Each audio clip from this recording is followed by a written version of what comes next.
Hello बच्चों, कैसे हैं आप सब। आज का हमारा टॉपिक है structure of the atom. Video अच्छा लगे तो लाइक कीजिएगा और चैनल को सब्सक्राइब जरूर कीजिएगा। देखो, हमने अपने प्रीवियस चैप्टर में क्या पढ़ा कि जो हमारा मैटर है वो कैसे फॉर्म होता है, एटम्स एंड मॉलिक्यूल से। और जो हमारे एटम्स होते हैं वो मैटर की क्या होती है, स्मॉलेस्ट यूनिट होती है। मतलब अगर हम किसी मैटर की बात करें तो उसका सबसे जो छोटा पार्टिकल्स होता है वो क्या, उसे हम क्या कहते हैं, एटम्स कहते हैं। यही एटम्स कंबाइन होकर क्या फॉर्म करते हैं, मॉलिक्यूल्स फॉर्म करते हैं। पर अगर हम कह रहे हैं कि जो हमारा मैटर है, डिफरेंट काइंड के मैटर आपके आसपास एग्जिस्ट करते हैं, ठीक है। अब जो हमारे हम कह रहे हैं डिफरेंट काइंड ऑफ मैटर, तो ये क्या होंगे, डिफरेंट एटम से फॉर्म होंगे, क्योंकि हर एक मैटर में क्या होंगे, स्पेसिफिक एटम्स होंगे। उन एटम्स के मिलने से हमारा डिफरेंट मैटर फॉर्म हो रहा है, means different atoms different matter form कर रहे हैं। अब क्वेश्चन अराइज होता है कि अगर हमारा एक एलिमेंट का एटम दूसरे एलिमेंट के एटम से में क्या डिफरेंस है, मतलब ये दोनों एक दूसरे से आप कैसे डिफरेंशिएट करेंगे कि इस एलिमेंट में ये एटम है, इस एलिमेंट में ये एटम है, ठीक है। और हमने क्या पढ़ा कि जो हमारा एटम्स होता है उसका मीनिंग क्या होता है, इनडिविजिबल। मींस आप एटम्स को फर्दर डिवाइड नहीं कर पाते, इसीलिए क्या होता है, ये स्मॉलेस्ट यूनिट होती है हमारी मैटर की। जो किसने बताया था, डाल्टन। जो डाल्टन की एटॉमिक थ्योरी थी उसमें डाल्टन ने क्या बताया कि जो हमारा एटम होता है उसको आप फर्दर डिवाइड नहीं कर सकते, या कि जो हमारा एटम होता है उससे भी कोई छोटी यूनिट होती है। आज के चैप्टर में हम यही समझेंगे स्ट्रक्चर ऑफ द एटम के थ्रू। आज हम समझेंगे कि जो हमारे एटम्स के सब एटॉमिक पार्टिकल्स होते हैं, जो डिफरेंट मॉडल्स हैं जो बताते हैं कि कैसे किसी एटम में ये सब एटॉमिक पार्टिकल अरेंज होते हैं। तो हम मॉडल्स के थ्रू सब एटॉमिक पार्टिकल्स के बारे में समझेंगे। सबसे पहले हम बात करते हैं चार्ज पार्टिकल्स इन मैटर, ठीक है। अब अगर देखो हम पहले की बात करें तो पहले से हम क्या सुनते थे कि जब अगर आग जलाने के लिए क्या किया जाता था, पत्थरों को रगड़ा जाता था, रब किया जाता था, उससे क्या होती थी, आग निकलती थी। उसी तरीके से क्या है कि अगर हम टू ऑब्जेक्ट को रब कर रहे हैं तो वो क्या होते हैं, इलेक्ट्रिकल चार्ज होता है। अगर वो इलेक्ट्रिकल चार्ज हो रहे हैं तो ये जो चार्ज है वो आ कहाँ से रहा है। अगर हम इस क्वेश्चन की बात करें तो इसका मतलब क्या है कि जो हमारा एटम है वो डिविजिबल है, वो डिवाइड हो सकता है, मींस उसमें चार्ज पार्टिकल होते हैं। क्योंकि अभी तक हमने अपने प्रीवियस चैप्टर में तो ये पढ़ा कि जो एटम होता है वो डिवाइड नहीं हो सकता, उस डिविजिबल हमारा कोई भी एटम जो पार्टिकल है वो इनडिविजिबल है, डिवाइड नहीं हो सकता। पर क्या होता है कि जो हमारे एटम्स होते हैं वो डिविजिबल होते हैं, उसमें वो जो डिवीजन हो रहे हैं एटम्स का, वो क्या करते हैं, चार्ज पार्टिकल्स कंटेन करते हैं। देखो कि हमारे एटम्स में चार्ज पार्टिकल प्रेजेंट होते हैं, इसका पता लगाने के लिए बहुत सारे साइंटिस्ट ने अपना कंट्रीब्यूशन दिया इस बात को पता लगाने के लिए कि हमारे एटम्स में चार्ज पार्टिकल प्रेजेंट होते हैं या नहीं। 1900 में जे थॉमसन ने क्या डिस्कवर किया, इलेक्ट्रॉन को आइडेंटिफाई किया। पर उनके अकॉर्डिंग 1900 में क्या था कि जो एटम है वो इनडिविजिबल है। जैसे डाल्टन ने बताया था कि जो हमारे एटम्स होते हैं वो क्या होते हैं, इनडिविजिबल पार्टिकल्स होते हैं, आप एटम्स को फर्दर डिवाइड नहीं कर सकते। तो जे थॉमसन के अकॉर्डिंग क्या था कि जो एटम है वो इनडिविजिबल पार्टिकल है, पर उनमें क्या होता है, कम से कम एक सब एटॉमिक पार्टिकल प्रेजेंट होता है, जिसको उन्होंने क्या नाम दिया, इलेक्ट्रॉन नाम दिया। जो हमारी अगर हम कहेंगे इलेक्ट्रॉन की डिस्कवरी किसने की, किसने उसको डिस्कवर किया, जे थॉमसन ने। इसी काम के लिए उनको क्या मिला, नोबेल प्राइज मिला। अब क्या था कि इलेक्ट्रॉन के आइडेंटिफिकेशन से, मतलब इलेक्ट्रॉन जब आइडेंटिफाई हुआ कब, 1900 में, उससे पहले ही ई गोल्डस्टीन ने क्या किया, 1886 में, जो हमारी गैस डिस्चार्ज होता है उसमें एक न्यू रेडिएशन को की प्रेजेंस को डिस्कवर किया, जिसको उन्होंने क्या नाम दिया, कैनाल रेज, ठीक है। उन्होंने क्या है, जब इलेक्ट्रॉन को आइडेंटिफाई करना, मतलब 1900 में इलेक्ट्रॉन आइडेंटिफाई किया, उससे पहले ही ये काम हुआ कि गोल्डस्टीन ने क्या पता लगाया कि जो हमारी गैस डिस्चार्ज होती है उसमें क्या होता है, न्यू रेडिएशन प्रेजेंट होता है, इसी को क्या कहते हैं, कैनाल रेस कहते हैं। जो हमारी ये कैनाल रेस थी, ये क्या हुआ कि इसमें जो रेडिएशन था वो पॉजिटिवली चार्ज था। ये इस डिस्कवरी से क्या पता चला कि जो हमारे एटम्स होते हैं इसमें एक और सब एटॉमिक पार्टिकल प्रेजेंट होता है। ये जो सब एटॉमिक पार्टिकल्स होता है इसमें भी क्या होता है, चार्ज प्रेजेंट होता है। चार्ज प्रेजेंट होता है पर जो इसका मैग्नीट्यूड होता है वो तो इक्वल होता है इलेक्ट्रॉन के, बस ये किससे अलग होता है, साइन में। जो साइन होता है ना हमारे पॉजिटिवली चार्ज और इलेक्ट्रॉन का, वो अलग होता है, पर मैग्नीट्यूड क्या होता है, इक्वल होता है दोनों ही सब एटॉमिक पार्टिकल्स का। जो मास की वैल्यू होती है हमारी पॉजिटिवली चार्ज की और इलेक्ट्रॉन की, वो क्या होती है हमारी 200 टाइम्स होती है इलेक्ट्रॉन के। मींस जो इलेक्ट्रॉन जो हमारा पॉजिटिवली चार्ज या आपके उसको नाम होता है, उसका नाम क्या होता है, प्रोटॉन होता है। उसको मतलब ये पॉजिटिवली चार्ज जो रेडिएशन फाइंड आउट हुआ दूसरा सब एटॉमिक पार्टिकल है, उसे हम क्या कहते हैं, प्रोटॉन कहते हैं। और हमारा जे थॉमसन ने किसका पता चलाया, इलेक्ट्रॉन का। जो हमारी डिस्कवरी की इलेक्ट्रॉन की वो की जे थॉमसन ने, और प्रोटॉन किसने डिस्कवर किया, रदरफोर्ड ने। तो क्या था कि इसको जो हमारा इलेक्ट्रॉन है, हम क्या कह रहे हैं, इलेक्ट्रॉन और प्रोटॉन का मैग्नीट्यूड तो सेम है पर साइन क्या है, अपोजिट है। जो इलेक्ट्रॉन होते हैं वो क्या शो करते हैं, नेगेटिव साइन करते हैं, ई नेगेटिव। और जो प्रोटॉन है उसको हम कैसे लिखते हैं, पी पॉजिटिव। मींस जो इलेक्ट्रॉन होते हैं वो नेगेटिवली चार्ज कंटेन करते हैं और प्रोटॉन क्या है, पॉजिटिवली चार्ज कंटेन करते हैं। तो हमने अभी तक कितनी सब एटॉमिक पार्टिकल पढ़ लिए, इलेक्ट्रॉन एंड प्रोटॉन। हमारे प्रोटॉन का मास कितना होता है, हम उसे एज ए 1 यूनिट कंसीडर करते हैं। और चार्ज क्या होता है, +1। हमारे इलेक्ट्रॉन का जो मास होता है हम उसे नेग्जिबल कंसीडर करते हैं। नेग्जिबल मतलब ना के बराबर होता है। और चार्ज क्या होता है, -1। इससे क्या पता चला कि एक पॉजिटिव चार्ज है दूसरा नेगेटिव चार्ज है। प्रोटॉन में क्या होता है, पॉजिटिव चार्ज होता है, इलेक्ट्रॉन में नेगेटिव चार्ज होता है। इसी चार्ज की वजह से जो हमारा एटम होता है वो क्या होता है, म्यूचुअली बैलेंस होता है। जो हमारे प्रोटॉन होते हैं वो हमारे क्या होते हैं, जैसे हमारा ये सपोज ये एटम है तो हमारा प्रोटॉन क्या है, इसके अंदर प्रेजेंट होता है, प्लस साइन से मैं प्रोटॉन दिखा रही हूँ। और जो हमारा इलेक्ट्रॉन होता है वो बाहर से होता है। इसी वजह से क्या है, जो इलेक्ट्रॉन है उसको इजीली रिमूव कर सकते हैं, पर प्रोटॉन को आप एटम से इजीली रिमूव नहीं कर सकते। The structure of the atom, हमने अपने चैप्टर 3 में क्या पढ़ा कि जो डाल्टन एटॉमिक थ्योरी है उसके अकॉर्डिंग क्या है कि जो हमारा एटम है वो क्या है, इनडिविजिबल है, इनडिस्ट्रक्टिबल है। तो पर अभी हमने क्या पढ़ा कि जो एटम के 2 सब एटॉमिक पार्टिकल्स होते हैं, इलेक्ट्रॉन और प्रोटॉन। इसकी डिस्कवरी के बाद जो हमारी डाल्टन एटॉमिक थ्योरी है वो क्या हो गई, फेल हो गई। बहुत सारे साइंटिस्ट ने काम किया, उन्होंने एक्सप्लेन किया जो एटम का स्ट्रक्चर है, पर जो मेन मॉडल है जो हमारे एटम के स्ट्रक्चर को एक्सप्लेन करता है वो किसने दिया, जे थॉमसन ने। और जे थॉमसन ने ही किसकी डिस्कवरी की, इलेक्ट्रॉन की। Thompson model of an atom, जो हमारे थॉमसन थे उनका जो मॉडल था एटम का, उन्होंने से किससे कंपेयर किया, क्रिसमस पुडिंग से। क्रिसमस पुडिंग में क्या था कि जो स्पेरिकल क्रिसमस पुडिंग होती है उसमें क्या होते हैं, करेंट्स ड्राई फ्रूट्स डले होते हैं ना, किसमिस, वो क्या होता है, स्पेरिकल शेप का होता है और उसमें क्या है, ड्राई फ्रूट्स डले हुए हैं। तो जो हमारा स्पेरिकल क्रिसमस पुडिंग है वो क्या है, हमारा पॉजिटिवली चार्ज है। और जो हमारे करंट है या आप कह सकते हैं क्रिसमस है वो क्या है, हमारे इलेक्ट्रॉन्स है। या आप वाटरमेलन को भी कंसीडर कर सकते हैं एटम के स्ट्रक्चर के लिए। जैसे क्या होता है, जो वाटरमेलन का रेड पार्ट होता है ना जिसे हम खाते हैं, वो क्या है, प्रोटॉन है, पॉजिटिव चार्ज है हमारा। ये समझिए वाटरमेलन हमारा एटम है। और जो रेड पार्ट है, एडिबल पार्ट होता है ना जिसे आप खाते हैं, वो क्या है, पॉजिटिवली चार्ज है। और जो उसमें सीड होते हैं वो हमारे इलेक्ट्रॉन्स हैं। तो इस तरीके का क्या होता है, हमारे एटम का स्ट्रक्चर होता है। जैसे आप ये देख रहे हैं ना कि ये जो क्या है, स्पेरिकल है, ये क्या है, हमारा पूरे का पूरा ये पॉजिटिव चार्ज है। और ये क्या है, हमारे इलेक्ट्रॉन इसमें इम्बेडेड है। जैसे हमारे वाटरमेलन में सीड होते हैं वैसे ही हमारे इलेक्ट्रॉन क्या है, पॉजिटिव स्पेयर में इम्बेडेड रहते हैं। तो थॉमसन ने क्या प्रपोज किया कि जो हमारे एटम्स होता है उसका जो स्पेयर होता है वो क्या होता है, पॉजिटिवली चार्ज होता है और इलेक्ट्रॉन्स क्या रहते हैं, उसमें इम्बेडेड रहते हैं।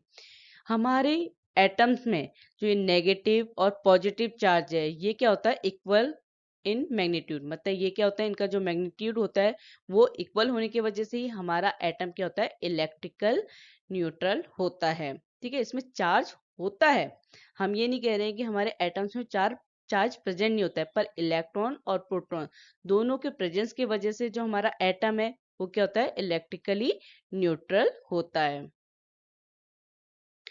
देखो, थॉमसन मॉडल ने ये चीज को तो एक्सप्लेन कर दिया कि जो हमारे एटम्स होते हैं वो क्या होते हैं, इलेक्ट्रिकल न्यूट्रल होते हैं। पर जो और साइंटिस्ट ने अपने एक्सपेरिमेंट किए थे, थॉमसन मॉडल उस एक्सपेरिमेंट को एक्सप्लेन करने में क्या हुआ, फेल हो गया। तो इसके बाद कौन सा मॉडल आया, Rutherford model of an atom. और जो रदरफोर्ड थे उन्होंने किसकी डिस्कवरी की, प्रोटॉन की, और उनको इस काम के लिए क्या मिला, नोबेल प्राइज। ठीक है। इस एक्सपेरिमेंट, जो रदरफोर्ड का एक्सपेरिमेंट था, उन्होंने क्या किया, जो फास्ट मूविंग अल्फा पार्टिकल्स थे उनको क्या किया, थिन गोल्ड फॉइल में फॉल कराया। इन्होंने जो ये थिन गोल्ड फॉइल क्यों सिलेक्ट करी, क्योंकि जो गोल्ड फॉइल होती है वो क्या है, उनको इतनी थिन चाहिए थी, मतलब बहुत ज्यादा थिन लेयर चाहिए थी, इसीलिए उन्होंने क्या यूज किया, गोल्ड फॉइल यूज किया। जो हमारे अल्फा पार्टिकल्स होते हैं वो क्या होते हैं, डबली चार्ज होते हैं हीलियम आयंस के। और हीलियम क्या होता है हमारा, इसको हम कैसे लिखते हैं, इसका जो मास होता है वो होता है 4u, और इसका एटॉमिक नंबर होता है 2। ठीक है, याद करते रहना, जितना सुनेंगे उतना याद होगा। जो हमारे अल्फा पार्टिकल्स होते हैं वो हमारे डबली चार्ज हीलियम आयंस है, मींस इसमें क्या होंगे, 2 पॉजिटिव साइन होंगे। ठीक है। तो क्या हुआ, और इसका मास कितना होता है, 4u।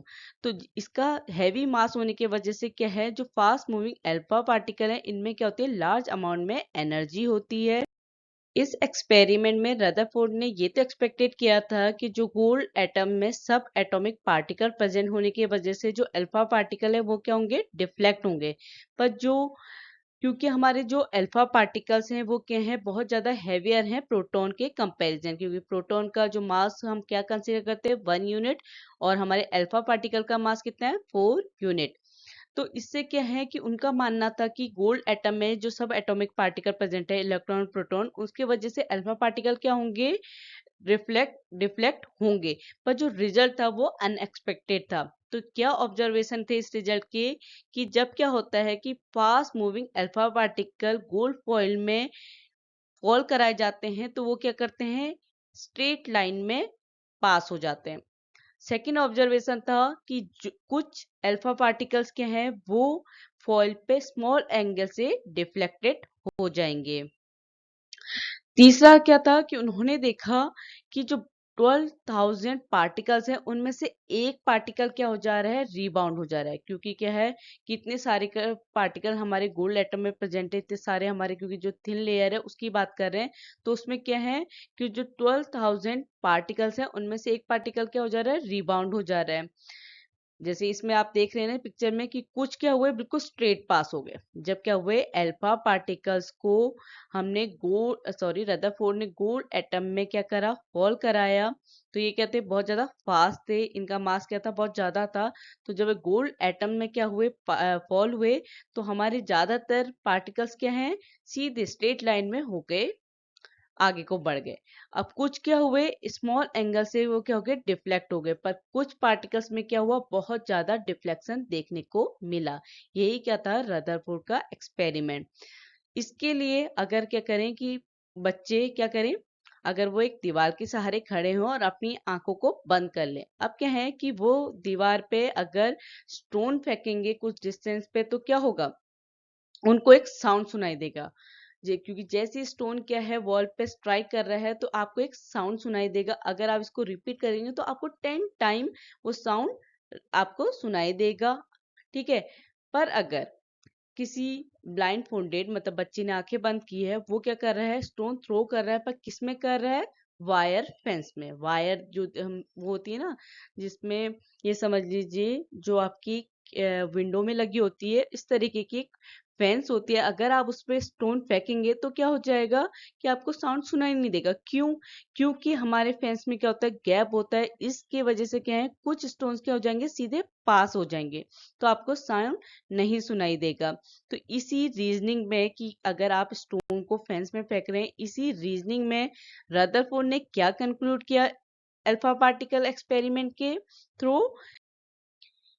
उनका क्या मानना था कि जो हमारा एटम होता है उसके अंदर क्या होता है, ज्यादातर स्पेस क्या होता है, एम्प्टी होता है। क्योंकि जब हमने अल्फा पार्टिकल को गोल्ड फॉइल में फॉल कराया तो क्या हुआ कि ज्यादातर पार्टिकल्स क्या हो गए, सीधे पास हो गए। तो ज्यादा क्या है, इससे क्या कंक्लूजन निकला कि जो एटम होता है उसमें क्या होता है, स्पेस प्रेजेंट होता है, और कुछ बहुत कम पार्टिकल्स क्या हुए, डिफ्लेक्ट हुए। इसका मतलब ये चीज क्या इंडिकेट करती है कि जो हमारा एटम है उसमें पॉजिटिव चार्ज प्रेजेंट होता है, पर वो क्या करता है, बहुत कम स्पेस एक्यूपाई करता है। डिफ्लेक्शन मतलब समझ गए होंगे आप, क्योंकि देखिए हमारा हीलियम जो हमारा अल्फा पार्टिकल्स है उसमें क्या है, पॉजिटिव चार्ज है, और हमारे प्रोटॉन मीन्स अगर हम गोल्ड गोल्ड फॉइल की बात कर रहे हैं तो इसमें क्या चार्ज प्रेजेंट है, पॉजिटिव। अब क्या होता है, जो नेगेटिव और पॉजिटिव की बात करेंगे तो जब अपोजिट चार्ज होते हैं वो क्या करते हैं, अट्रैक्ट करते हैं, और अगर सिमिलर चार्ज होता है तो वो उसको क्या करते हैं, दूर करते हैं। इसीलिए क्या हो रहा है, डिफ्लेक्शन हो रहा है। तो क्या हुआ कि ये डिफ्लेक्शन हुआ क्यों, क्योंकि जब हीलियम अल्फा पार्टिकल्स हैं जिसका चार्ज क्या है, पॉजिटिव है, वो प्रोटॉन के उस पार्ट पे जहां पे क्या है, पॉजिटिव चार्ज प्रेजेंट है, तो वहां पे क्या हुआ, डिफ्लेक्ट हुआ।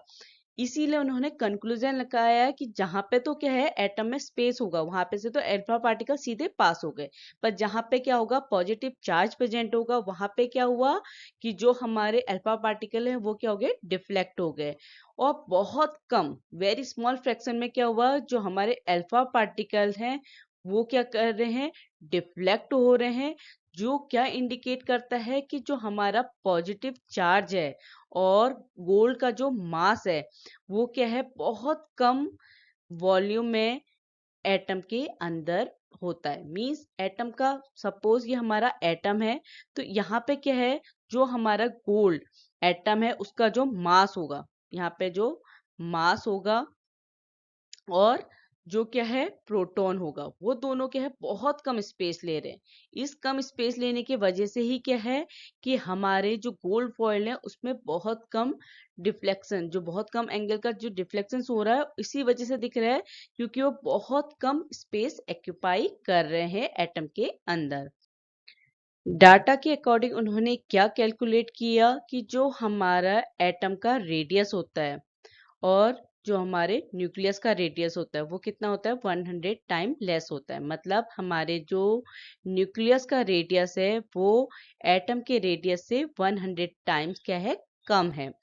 अपने एक्सपेरिमेंट के बेसिस पे रदरफोर्ड ने क्या किया, जो nuclear model of an atom है उसको भी क्या किया, एक्सप्लेन किया, उसके बारे में बताया कि जो हमारे एटम के अंदर जो न्यूक्लियस होता है उसमें क्या होता है, उसके क्या फीचर्स थे, क्या उन्होंने बताया अपने मॉडल के थ्रू। उन्होंने क्या बोला कि जो हमारे एटम का सेंटर होता है वो क्या होता है, पॉजिटिवली चार्ज होता है, मतलब सेंटर में पॉजिटिव चार्ज प्रेजेंट होता है, उसी को हम क्या कहते हैं, न्यूक्लियस कहते हैं। ये जो एटम का मास है, जो हमारे एटम का मास होता है, जो हमने पढ़ा ना कि हीलियम का 4 यूनिट मास होता है, हाइड्रोजन का 1 यूनिट मास होता है, तो ये क्या बताता है कि जो हमारे एटम का मास है, रदरफोर्ड ने क्या कहा, जो एटम का मास होता है वो हमारे न्यूक्लियस में रिसाइड रहता है, हमारे न्यूक्लियस के अंदर होता है। इलेक्ट्रॉन्स जो हैं वो क्या करते हैं, रिवॉल्व करते हैं न्यूक्लियस के चारों तरफ इन ए सर्कुलर पाथ। मींस ये क्या है, सपोज ये हमारा एटम है, ये जो हमारा सेंटर में इसका क्या है, न्यूक्लियस है, ये न्यूक्लियस में क्या है, हमारा पॉजिटिव चार्ज है, क्योंकि हमारा जो न्यूक्लियस है वो क्या कंटेन करता है, पॉजिटिवली चार्ज कंटेन करता है, और इलेक्ट्रॉन क्या है, इसके चारों तरफ मूव करते रहते हैं सर्कुलर पाथ में। ये क्या है, रदरफोर्ड का एक्सपेरिमेंट के थ्रू उन्होंने न्यूक्लियर मॉडल बताया एटम का। न्यूक्लियस का जो साइज होता है वो एटम के साइज के कंपैरिजन में क्या होता है, बहुत कम होता है, बहुत छोटा होता है। अब क्या थे कि जो रदरफोर्ड का मॉडल था उसके कुछ ड्रॉबैक थे। वो ड्रॉबैक क्या है कि रदरफोर्ड ने क्या कहा कि जो हमारे इलेक्ट्रॉन है वो क्या करते हैं, एक सर्कुलर ऑर्बिट ऑर्बिट में न्यूक्लियस के चारों तरफ के हैं, रिवॉल्व करते हैं, घूमते रहते हैं। इट्स मीन कि वो क्या है, स्टेबल फॉर्म में नहीं, क्योंकि घूमते हैं तो वो क्या है, अनस्टेबल है। अब क्या होगा कि अगर ये इलेक्ट्रॉन्स क्या है, ये पार्टिकल्स क्या है, एक सर्कुलर ऑर्बिट में घूम रहे हैं, तो इनमें क्या होगा, एक्सेलरेशन होगा, एक गति आएगी। इस एक्सेलरेशन की वजह से क्या है, जो चार्ज पार्टिकल है वो रेडिएट एनर्जी जनरेट करेंगे, और एक टाइम ऐसा आएगा, ये रिवॉल्विंग इलेक्ट्रॉन क्या करेंगे, अपनी एनर्जी को लूज करेंगे और न्यूक्लियस में गिर जाएंगे, फॉल हो जाएंगे। तो इससे क्या पता चलेगा कि अगर क्या है कि अगर हमारे इलेक्ट्रॉन न्यूक्लियस में गिर गए, मींस हमारा एटम क्या हो गया, हाईली अनस्टेबल हो गया। और जितने भी मैटर हम जानते हैं, क्योंकि मैटर क्या है, एटम से मिलकर बना है, अगर एटम क्या अनस्टेबल हो गया तो वो मैटर एग्जिस्ट ही नहीं करेगा। जबकि हमको पता है कि एटम्स क्या होते हैं, इलेक्ट्रिकली न्यूट्रल होते हैं और स्टेबल फॉर्म में होते हैं। तो ये क्या थे, रदरफोर्ड के जो मॉडल है उसके ड्रॉबैक थे, क्या कमियां थी कि उन्होंने किस तरीके से अपने मॉडल में जो चीजें वो एक्सप्लेन नहीं कर पाए। रदरफोर्ड के मॉडल के बाद आया बोर मॉडल ऑफ एटम। जो भी कमियां थी, जो भी ऑब्जेक्शन रदरफोर्ड के मॉडल में आए, उसको किसने ओवरकम किया, किसने एक्सप्लेन किया, बोस ने अपने मॉडल के थ्रू। उनके अकॉर्डिंग क्या था कि जो हमारा एटम के अंदर हमारी कुछ स्पेशल ऑर्बिट हैं, जिन्हें हम क्या कहते हैं, डिस्क्रीट ऑर्बिट ऑफ इलेक्ट्रॉन्स। ठीक है। अब क्या है, जब ये इलेक्ट्रॉन अपने डिस्क्रीट ऑर्बिट में रिवॉल्व करते हैं तो इनमें रेडिएट एनर्जी नहीं होती है। इन्हीं ऑर्बिट्स या सेल, मतलब इन्हें या तो ऑर्बिट्स कहिए या सेल्स कहिए, इन्हें हम क्या कहते हैं, एनर्जी लेवल। इन एनर्जी लेवल को अगर आप लेटर्स में बोलें तो KLMNO ऐसे, और नंबर्स में 1 2 3 4 की 5 में फॉर्म में होते हैं। जैसे आपको फिगर में दिख रहा है ना कि सेंटर में क्या है, न्यूक्लियस है, और उसके बाद जो ये एनर्जी लेवल है, जैसे पहला क्या है के, फिर एल, फिर एम, ये क्या है, एनर्जी लेवल है हमारे एटम्स के। देखो, अभी तक हमारे दो सब एटॉमिक पार्टिकल डिस्कवर हो गए हैं, electron and proton. Electron discover किया है जे थॉमसन ने, और प्रोटॉन किया है रदरफोर्ड ने। अब बात आती है तीसरे सब एटॉमिक पार्टिकल्स की, जिसे किसने डिस्कवर किया, चैडविक ने 1932 में। ये जो पार्टिकल चैडविक ने डिस्कवर किया, इसमें क्या था, कोई भी चार्ज प्रेजेंट नहीं था, और इसका मास क्या था, इक्वल था प्रोटॉन के। ठीक है।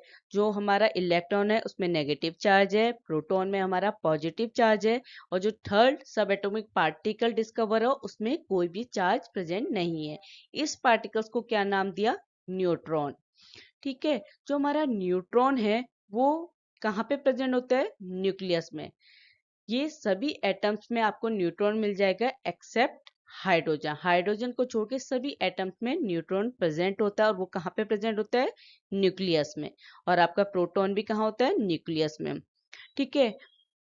आप न्यूट्रॉन को कैसे रिप्रेजेंट करते हैं, एन से, इलेक्ट्रॉन को ई से, प्रोटॉन को पी से, और न्यूट्रॉन को एन से। इलेक्ट्रॉन के ऊपर नेगेटिव चार्ज, प्रोटॉन के ऊपर पॉजिटिव चार्ज, और न्यूट्रॉन क्या है, no charge present in neutron.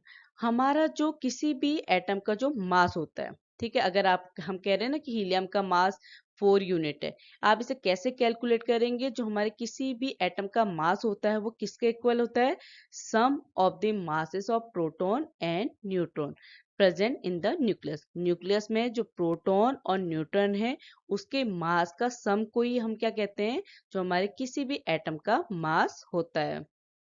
अब समझते हैं कि कैसे हमारे इलेक्ट्रॉन डिफरेंट ऑर्बिट में डिस्ट्रीब्यूट रहते हैं। जो हमारे इलेक्ट्रॉन का डिस्ट्रीब्यूशन है डिफरेंट ऑर्बिट में, ये बोर एंड बरी ने सजेस्ट किया। इसके लिए कुछ रूल्स हैं कि कैसे आप इलेक्ट्रॉन को डिफरेंट एनर्जी लेवल में लिख सकते हैं।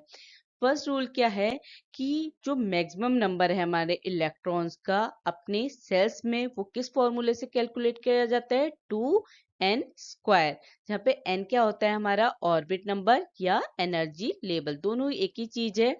ये ऑर्बिट नंबर को हो या एनर्जी लेवल को हो, तो इसको किस फॉर्मूले से करते हैं कि हमारे कितने मैक्सिमम इलेक्ट्रॉन इस सेल में प्रेजेंट हो सकते हैं, 2n²। अब समझते हैं कि कैसे डिफरेंट सेल्स में हमारे कितने मैक्सिमम नंबर हो सकते हैं। मैक्सिमम मतलब कि इससे ज्यादा इलेक्ट्रॉन इस सेल में प्रेजेंट नहीं हो सकते। सबसे पहले हम फर्स्ट ऑर्बिट की बात करते हैं जिसे हम के सेल भी कहते हैं। अब हमने क्या फॉर्मूला बताया, 2n²। तो हमारा फर्स्ट ऑर्बिट है तो क्या हो गया, 1², 2 से मल्टीप्लाई किया तो कितना आ गया, 2। तो हमारे फर्स्ट जो ऑर्बिट होगा उसमें जो मैक्सिमम इलेक्ट्रॉन होंगे वो कितने होंगे, 2 होंगे। जो हमारा सेकेंड ऑर्बिट या एल सेल है, सेम फॉर्मूला 2n², तो 2 × 2² = 8। थर्ड ऑर्बिट एम सेल में मैक्सिमम नंबर इलेक्ट्रॉन कितने हो सके, 18। फोर्थ ऑर्बिट या एन सेल में कितने मैक्सिमम होने चाहिए, 32। और फॉर्मूला क्या है, 2n² एंड सो ऑन। मतलब एन सेल के बाद अगर हम एम एन ओ सेल की बात करें तो उसके लिए भी जो हमारे मैक्सिमम नंबर इलेक्ट्रॉन होना चाहिए, फॉर्मूला 2n²। तो हम क्या कह रहे हैं, फर्स्ट ऑर्बिट में मैक्सिमम कितने इलेक्ट्रॉन होने चाहिए, 2, सेकेंड में 8, थर्ड में 18 एंड फोर्थ में 32। जो हमारे मैक्सिमम नंबर है, मैक्सिमम मतलब इससे ज्यादा नहीं, ठीक है। जो मैक्सिमम नंबर है इलेक्ट्रॉन्स के वो क्या होता है, जो हमारे आउटर मोस्ट ऑर्बिट होती है उसमें मैक्सिमम कितने होते हैं, 8। 8 से ज्यादा इलेक्ट्रॉन आप किसी भी सेल की आउटर मोस्ट ऑर्बिट में नहीं एकोमोडेट कर सकते हैं। अभी समझेंगे एग्जांपल से। अभी आप रूल समझ लीजिए कि कैसे इलेक्ट्रॉन डिस्ट्रीब्यूट रहते हैं किसी भी एटम्स की एनर्जी सेल्स में, ठीक है। थर्ड रूल है कि जो इलेक्ट्रॉन्स होते हैं जब तक आपकी इनर सेल्स फिल ना हो जाए, जैसे आपकी जो फर्स्ट ऑर्बिट होता है या के सेल होती है, जब तक वो फिल ना हो जाए तब तक आप उसके आउटर सेल में इलेक्ट्रॉन फिल नहीं कर सकते, ठीक है। स्टेप वाइज मैनर में ही आपके जो इलेक्ट्रॉन्स है वो सेल्स में फिल होंगे। फर्स्ट में समझ गए 2, सेकंड में 8, थर्ड में 18, फोर्थ में 32। अब हम कुछ एग्जाम्पल से समझते हैं, अपने कुछ एलिमेंट्स हैं उनमें कैसे इलेक्ट्रॉन डिस्ट्रीब्यूट रहते हैं।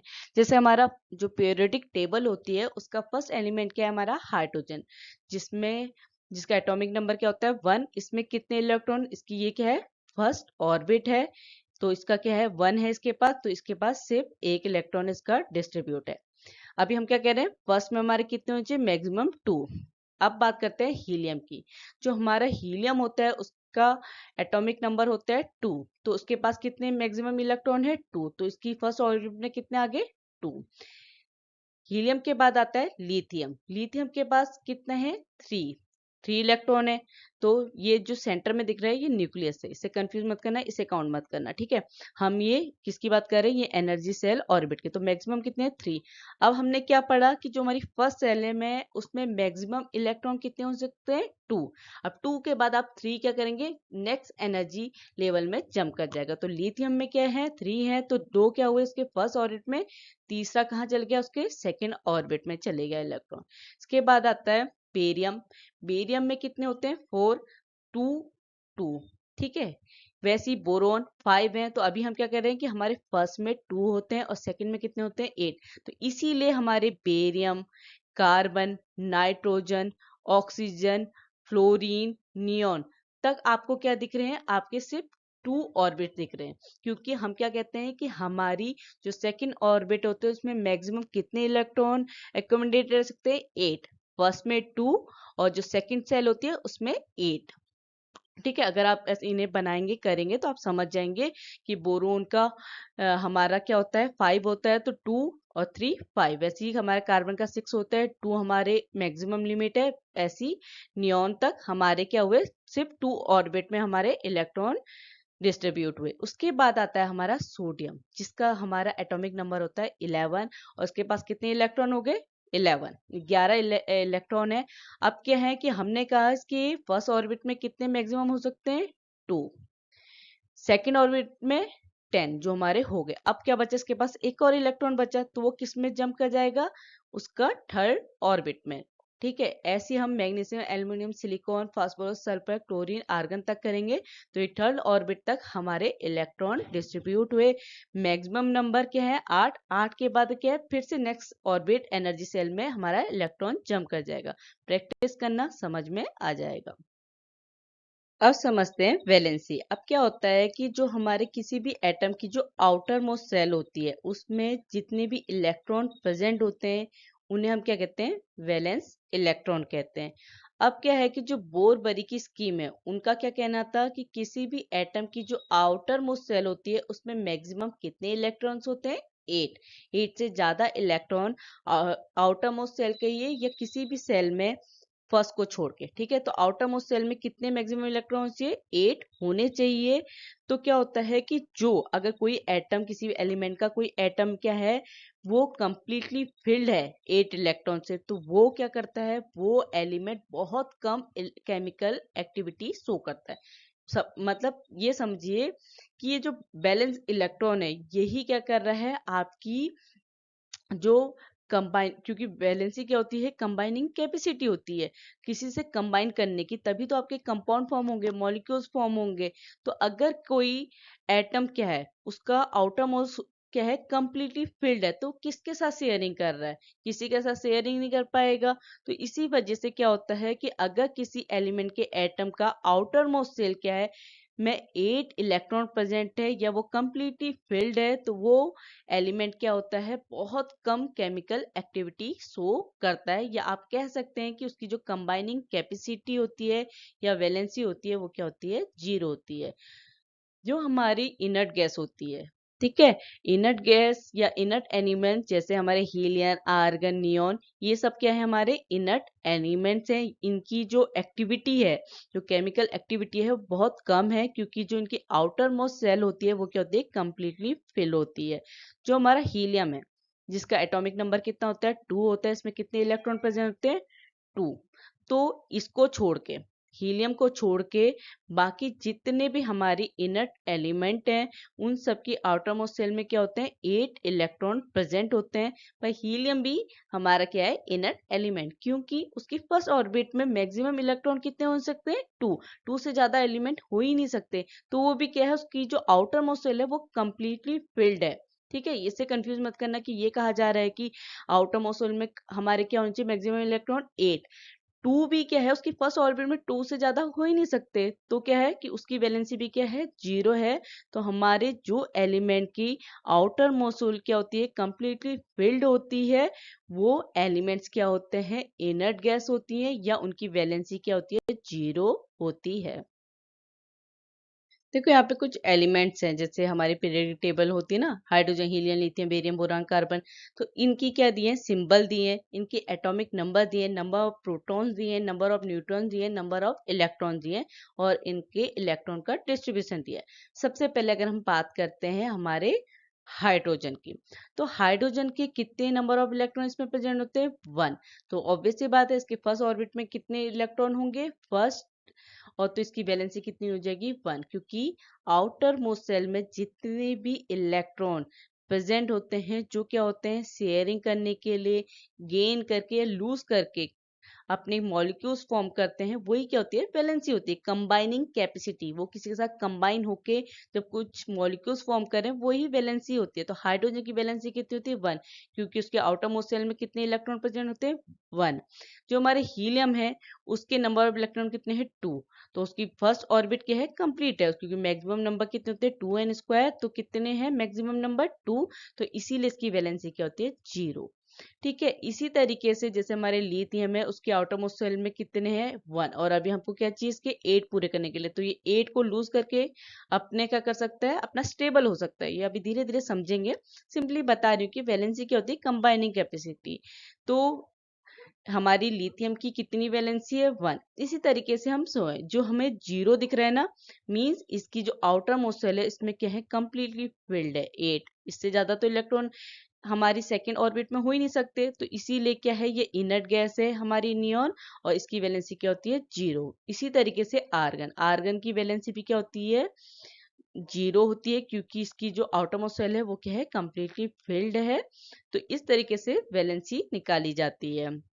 देखो, किसी भी एटम की जो कंबाइनिंग कैपेसिटी या वैलेंसी होती है, वो किस लिए होती है, कि वो क्या करने के, वो क्या चाह रही है, कि वो क्या करे, किसी भी सेम एटम या डिफरेंट एटम से क्या करे, रिएक्ट करे और मॉलिक्यूल फॉर्म करे। मॉलिक्यूल फॉर्म करने से क्या होगा, जो हमारे एटम की जो आउटर मोस्ट सेल है वो क्या हो जाएगी, कंप्लीटली फिल्ड हो जाएगी और वो क्या हो जाएगा, स्टेबल हो जाएगा हमारा एटम। तो आउटर मोस्ट सेल जो कंप्लीट होती है 8 इलेक्ट्रॉन, उसे हम क्या कहते हैं, ऑक्टेट करते हैं। तो हर कोई एटम क्या चाह रहा है, ऑक्टेट बनना, मतलब उसकी जो आउटर मोस्ट सेल हो वो कंप्लीटली फिल्ड हो जाए और वो क्या हो जाए, स्टेबल हो जाए। इसके लिए वो क्या करता है, शेयरिंग करता है, गेनिंग करता है, लूजिंग करता है, मतलब इलेक्ट्रॉन की शेयरिंग, गेनिंग और लूजिंग के थ्रू कोई भी एटम्स क्या करते हैं, कंबाइनिंग कैपेसिटी के थ्रू रिएक्ट करते हैं और मॉलिक्यूल्स फॉर्म करते हैं। तो किसी भी एटम की जो कंबाइनिंग कैपेसिटी होती है, जो वो क्या करे, इलेक्ट्रॉन को गेन करके, लॉस करके या शेयर करके क्या करे, अपने आउटर मोस्ट सेल को कंप्लीटली फिल कर ले, इसी चीज को हम क्या कहते हैं, वैलेंसी कहते हैं। जैसे हम कह रहे हैं कि जो हमारे हाइड्रोजन, लिथियम, सोडियम है, उनकी वैलेंसी क्या होती है, 1। क्योंकि जो हमारे हाइड्रोजन, लिथियम, सोडियम होते हैं, इन तीनों एटम्स की, इन तीनों एलिमेंट्स की जो आउटर मोस्ट सेल होती है उसमें कितने इलेक्ट्रॉन प्रेजेंट होते हैं, 1 इलेक्ट्रॉन। अब क्या है, सपोज ये हमारा हाइड्रोजन है जिसका कितना इलेक्ट्रॉन होता है, 1। अब क्या करेगा, अगर ये 1 इलेक्ट्रॉन को लूज कर देगा, मतलब किसी के साथ शेयरिंग कर लेगा, या ये इलेक्ट्रॉन किसी को दे देगा, या किसी से एक इलेक्ट्रॉन ले लेगा, तीनों ही केस में क्या है, हाइड्रोजन स्टेबल हो जा रहा है, हो जा रहा नहीं हो जा रहा, क्योंकि इसके आउटरमोस्ट सेल को कितने इलेक्ट्रॉन की जरूरत है, एक और इलेक्ट्रॉन की। अब ये शेयरिंग करे, गेन करे या अपना इलेक्ट्रॉन किसी को दे दे, लॉस करे, तीनों ही केस में क्या है, ये स्टेबल हो जा रहा है। तो क्या होता है कि जब कोई भी एटम शेयरिंग, गेनिंग या लूजिंग ये चीज करके अपने आउटर मोस्ट सेल को क्या कर रहा है, कंप्लीटली फिल कर रहा है, तो इसी कंबाइनिंग कैपेसिटी को हम क्या कहते हैं, वैलेंसी कहते हैं। हाइड्रोजन, लिथियम, सोडियम की वैलेंसी 1 होने की वजह यही है कि उनकी आउटर मोस्ट सेल में क्या होता है, 1 इलेक्ट्रॉन होता है, और ये एक इलेक्ट्रॉन अगर लूज कर देंगे तो ये क्या हो जाएगा, इनकी outermost shell completely fill हो जाएगी, क्योंकि फिर इनका क्या हो जाएगा कि इनकी फर्स्ट में 2 है, ये तो हाइड्रोजन। अगर हम सोडियम की बात करें, सोडियम का जो एटॉमिक नंबर होता है कितना होता है, 11, और उसमें नंबर ऑफ इलेक्ट्रॉन्स कितने होते हैं, 11। 2 हो गए, 2 के बाद कितने हो गए, 1, 2, 3, 4, 5, 6, 7, 8। अब क्या है, टोटल कितने हो गए, 10। अब क्या है, इसका एक इलेक्ट्रॉन किस में चल जाएगा, इसके थर्ड ऑर्बिट में। अब क्या है, अगर ये अपना एक इलेक्ट्रॉन किसी को दे देगा, मींस इसकी जो वैलेंसी 1 है, या इसकी कंबाइनिंग कैपेसिटी कितनी, 1 है। इसके वजह से क्यों, क्योंकि अगर ये अपना एक इलेक्ट्रॉन किसी और को दे दे, अपना लूज कर दे, तो ये क्या हो जाएगा, इसका outermost shell completely fill हो जाएगी। यहाँ 8 है ना इसकी सेकेंड ऑर्बिट में, तो एक इलेक्ट्रॉन देने की वजह से सोडियम क्या है, की वैलेंसी क्या है, 1 है। लिथियम की भी 1 है, हाइड्रोजन की 1 है। ऐसी अगर हम बात करें मैग्नीशियम और एल्युमिनियम की वैलेंसी की बात, तो हमारे मैग्नीशियम का जो एटॉमिक नंबर होता है 12, एल्युमिनियम का होता है 13। तो हमारे मैग्नीशियम की जो आउटर मोस्ट सेल होती है उसमें कितने इलेक्ट्रॉन प्रेजेंट होते हैं, 2, और एल्युमिनियम के आउटर मोस्ट सेल में कितने इलेक्ट्रॉन प्रेजेंट होते हैं, 3। तो हमारी मैग्नीशियम की वैलेंसी कितनी होती है, 2, और हमारी एल्युमिनियम की वैलेंसी होती है 3। ठीक है, समझ गए, जितने आउटर मोस्ट सेल में इलेक्ट्रॉन प्रेजेंट होते हैं वही डिसाइड करती है कि हमारे एलिमेंट की वैलेंसी क्या होगी। अब फॉर एग्जांपल जैसे हमारा फ्लोरीन है, जो हमारी फ्लोरीन है ना, उसके आउटरमोस्ट सेल में कितने इलेक्ट्रॉन होते हैं, 7। तो अगर हम बात करें, हम अभी तक यही समझ रहे हैं ना कि आउटरमोस्ट सेल से इलेक्ट्रॉन क्या करके, उनका लूज करके उसकी वैलेंसी बता रहे हैं। अगर हम कह रहे हैं फ्लोरीन के जो आउटरमोस्ट सेल है उसमें 7 इलेक्ट्रॉन है, तो फ्लोरीन की वैलेंसी कितनी हो गई, 7। पर क्या होता है कि अगर फ्लोरीन अपने जो 7 इलेक्ट्रॉन है उसको लूज करने के बजाय क्या करे, एक इलेक्ट्रॉन को गेन करके अपनी आउटरमोस्ट शेल को कंप्लीटली फिल कर ले, इसी वजह से जो फ्लोरीन होती है उसकी जो वैलेंसी होती है वो कितनी होती है, 1 होती है।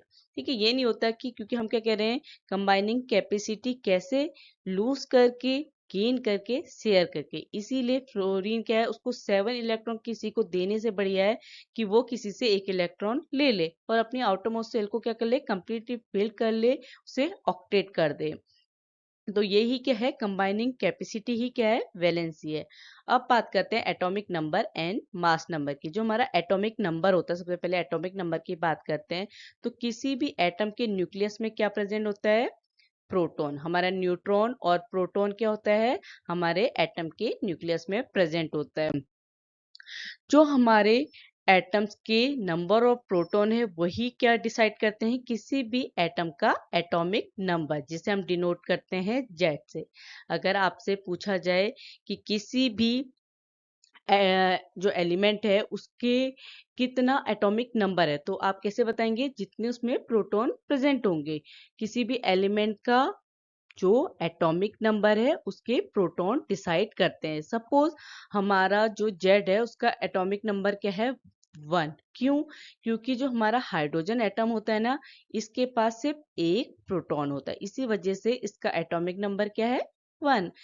ऐसे ही जैसे हमारा कार्बन है, कार्बन का जो एटॉमिक नंबर होता है 6। ठीक है, क्यों? क्योंकि इसके पास कितने प्रोटॉन प्रेजेंट होते हैं, 6।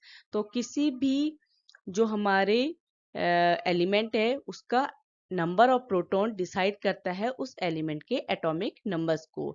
जो हमारा एटॉमिक नंबर है उसको हम कैसे डिफाइन करते हैं कि total number of protons present in the nucleus of an atom. क्योंकि हमारे जो प्रोटॉन है वो एटम में कहाँ प्रेजेंट होते हैं, न्यूक्लियस में। तो जितने टोटल नंबर ऑफ प्रोटॉन्स होते हैं वही क्या होते हैं, उस एलिमेंट का एटॉमिक नंबर। सेकेंड है हमारा मास नंबर। अब हमने सब एटॉमिक पार्टिकल की जो भी प्रॉपर्टीज पढ़ी उसमें हमने क्या पढ़ा कि जो हमारे मास, हमारे जो भी एटम का मास होता है वो किस में होता है, उसके न्यूक्लियस में होता है। और न्यूक्लियस में क्या क्या प्रेजेंट होते हैं, प्रोटॉन और न्यूट्रॉन। तो जो प्रोटॉन और न्यूट्रॉन है वही किसी भी एटम के मास को डिसाइड करते हैं कि उस एटम का मास कितना होगा। क्योंकि इलेक्ट्रॉन का मास क्या होता है, नेग्लिजिबल होता है, ना के बराबर होता है, इसलिए हम उसके मास को कंसीडर नहीं करते हैं। और हमारा जो मास है, हमने पढ़ लिया कि हमारे जो एटम का मास होता है वो कहाँ पे होता है, न्यूक्लियस में होता है। प्रोटॉन और न्यूट्रॉन्स को हम न्यूक्लियॉन्स भी कहते हैं। ठीक है, अब समझते हैं कि किसी भी जो हमारे एलिमेंट्स हैं उनका मास कैसे हम निकालते हैं। जैसे सपोज हमें कार्बन का मास क्या होता है, 12 यूनिट होता है, 12 यू होता है। इसका मतलब क्या है, उसमें 6 प्रोटॉन और 6 न्यूट्रॉन प्रेजेंट है। तो मास निकालने के लिए क्या है, हम न्यूट्रॉन और प्रोटॉन को प्लस करेंगे, उनका सम करेंगे तो हमें टोटल मास पता चल जाएगा 12 यू। सिमिलरली जो हमारा एल्युमिनियम होता है उसका मास क्या होता है, 27 यू। क्योंकि उसमें कितने होते हैं, 13 प्रोटॉन प्रेजेंट होते हैं और 14 न्यूट्रॉन्स प्रेजेंट होते हैं। तो मास नंबर को हम कैसे डिफाइन करते हैं कि जो हमारे टोटल नंबर ऑफ प्रोटॉन और न्यूट्रॉन्स न्यूक्लियस में प्रेजेंट होते हैं उसके सम को ही हम क्या कहते हैं, मास नंबर कहते हैं। इसको हम ए से डिनोट करते हैं, एटॉमिक नंबर को जेड से और मास नंबर को हम ए से डिनोट करते हैं। जैसे आपने देखा यहाँ पे, सपोज हमारा नाइट्रोजन, नाइट्रोजन का सिंबल क्या होता है, एन होता है। इसका जो 7 है वो क्या है, इसका एटॉमिक नंबर, और इसका 14 क्या है, एटॉमिक मास। तो हम क्या लिखते हैं, ऊपर क्या लिखते हैं, मास लिखते हैं, और नीचे एटॉमिक नंबर लिखते हैं, और बीच में क्या लिखते हैं, हम अपने एलिमेंट का सिंबल लिखते हैं। ठीक है, आपको समझ में आ गया कि आपको किसी भी एलिमेंट का सिंबल किस तरीके से लिखा जाता है, ऊपर उसका मास नंबर, नीचे एटॉमिक नंबर और बीच में उसका सिंबल। अब समझते हैं आइसोटोप्स को। अब क्या है कि नेचर में कुछ ऐसे एलिमेंट आइडेंटिफाई हुए हैं जिनका क्या है, सेम एटॉमिक नंबर होता है पर डिफरेंट मास नंबर होता है। सपोज एग्जांपल लीजिए हाइड्रोजन एटम। हाइड्रोजन एटम क्या है, 3 एटॉमिक स्पीसीज में मिलता है, प्रोटियम, ड्यूटेरियम एंड ट्रिटियम।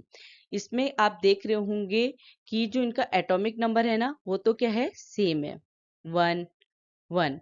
पर इनका जो मास नंबर है वो क्या है, डिफरेंट है, 1 2 3। तो यहाँ पे क्या है, एटॉमिक नंबर तो सेम है पर मास नंबर क्या है, 1 2 3 है। इसी तरीके से दूसरे एग्जांपल कार्बन, क्लोरीन, इनमें भी क्या है, कार्बन में क्या है, एटॉमिक नंबर 6 है पर मास नंबर क्या है, 12 है, 14 है। क्लोरीन में 17 एटॉमिक नंबर है पर मास क्या है, 35 37 है।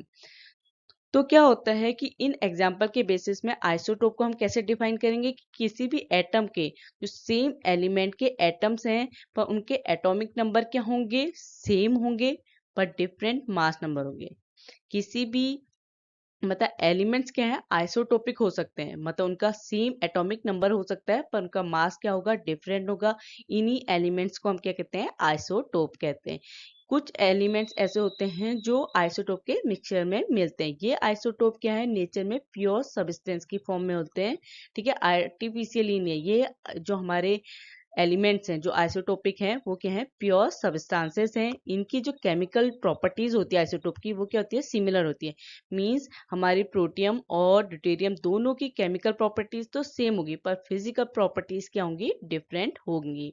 जो हमारा क्लोरीन है वो 2 आइसोटोपिक फॉर्म में मिलता है जिसका मास क्या होता है 35U और 37U, और किस रेशियो में, 3:1 में आपको क्लोरीन मिल जाएगा। ठीक है, समझ गए कि केमिकल प्रॉपर्टीज तो क्या होती है, सिमिलर होती है, पर फिजिकल प्रॉपर्टीज डिफरेंट होती है आइसोटोप्स की केस में।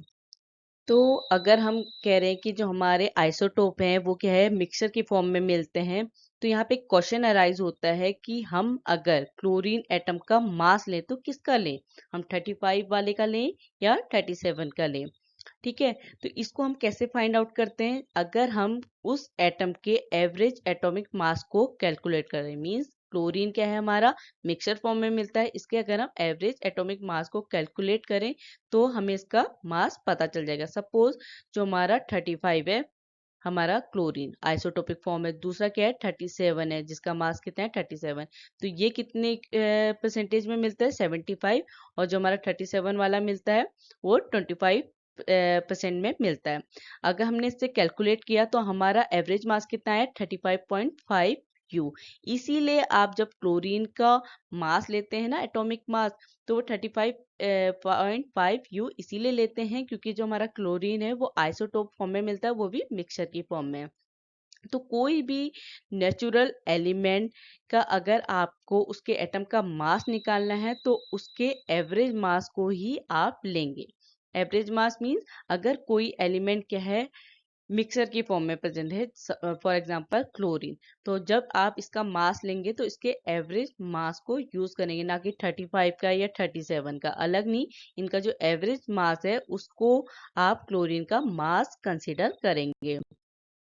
अगर किसी एलिमेंट का कोई भी आइसोटोप प्रेजेंट नहीं है तो उसका जो उस एटम का मास क्या होगा, sum of proton and neutrons. Same जैसे हमने पढ़ा कि एटॉमिक मास कैसे निकाला जाता है, जो हमारे प्रोटॉन और न्यूट्रॉन न्यूक्लियस में प्रेजेंट है उसके सम से हम किसी भी एलिमेंट के मास को कैलकुलेट कर सकते हैं अगर उसका आइसोटोप प्रेजेंट नहीं है।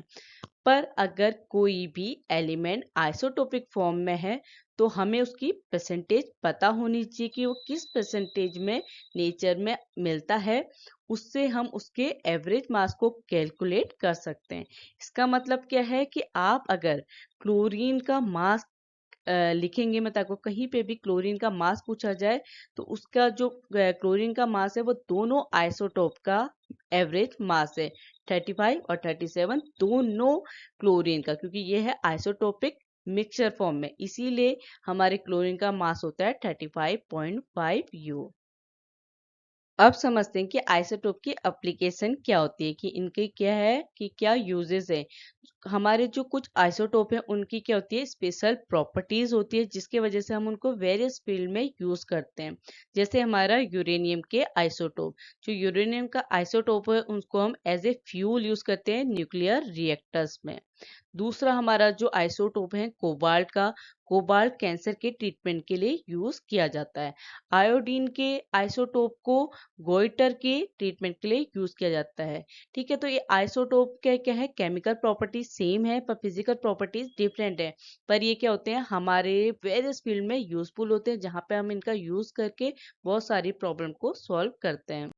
अब समझते हैं आइसोबार। हम 2 एलिमेंट कंसीडर करते हैं, कैल्शियम और आर्गन। जो हमारा कैल्शियम है इसका एटॉमिक नंबर होता है 20 और आर्गन का एटॉमिक नंबर होता है 18। जो हमारा आर्गन और कैल्शियम है इन दोनों का मास कितना होता है 40, जबकि दोनों क्या है, डिफरेंट एलिमेंट है, इनका एटॉमिक नंबर क्या है, डिफरेंट है।